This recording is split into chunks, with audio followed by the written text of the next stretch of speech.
I'm joined by Brian Duignan of Offaly. You're wearing a Cork jersey turned inside out. You've just fallen short today, but you put up a good challenge for a lot of that game today. Yeah, it's positive for us. I suppose we came here last year and we got an absolute hiding off Tipp, so we wanted to come out and give a performance.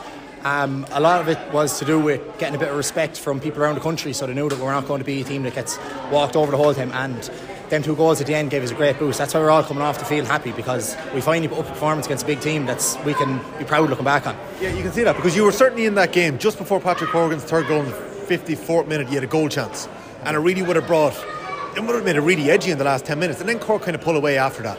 But those last 2 goals, we had a chance of Uvalia coming from around the crowd. It is important. Tell us about that bit of respect that you're looking for.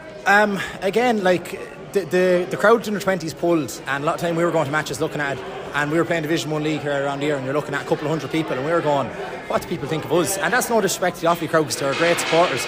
We said, if we really give them something now, they'll follow us next year. And then when the Offaly started coming, we nearly felt like we were the under 20s. We felt like we were the big dogs for once. It was unbelievable. Yeah, it's amazing, that kind of run, that buzz over the last couple of weeks. You boys obviously getting it done down into Joe McDonagh Cup final. What were those few days like? Because I know it's been such a quick turnaround.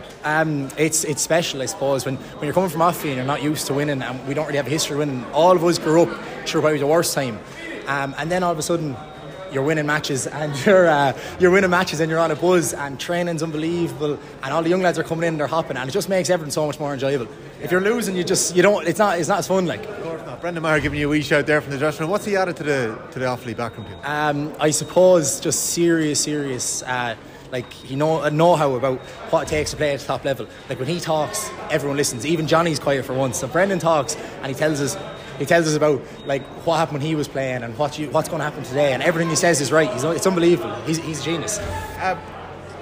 You must have celebrated after the Leishman.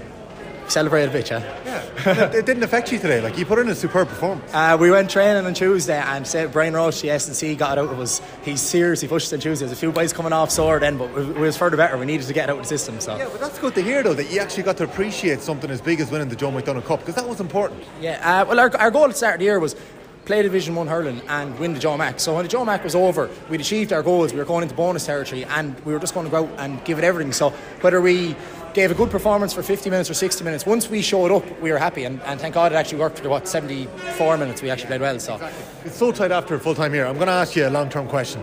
How can you make the most of the buzz you've had over the last couple of weeks, the work that's going in underage? You're only 23. There's a really good core here in Offaly. What can you do now over the winter to step on again? I suppose we need everyone. So I think I said it after the Joe Mac, that everyone that's in the privileged position to be good enough to play for Offaly has to play for Offaly. So it's very easy for lads to step away and go travelling, and again, there's no problem with that, because you have to live your life.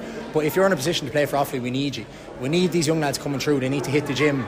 They're all phenomenal athletes, but I suppose it's getting that power into them. You see today, like the power of the Cork boys, that's really the difference. We can hurl, we can run, but when you take a hit off them, you notice the difference. So I suppose long term, it's just about working in the gym, and all of us putting on the size and the power that you need for Division 1 hurling in the long term. Well, Brian Duignan, best of luck with that. Best of luck with the off season. Looking forward to seeing Offaly back next year. It's been great to see us back. Thanks very much. Hopefully we'll give it a good lash next year as well.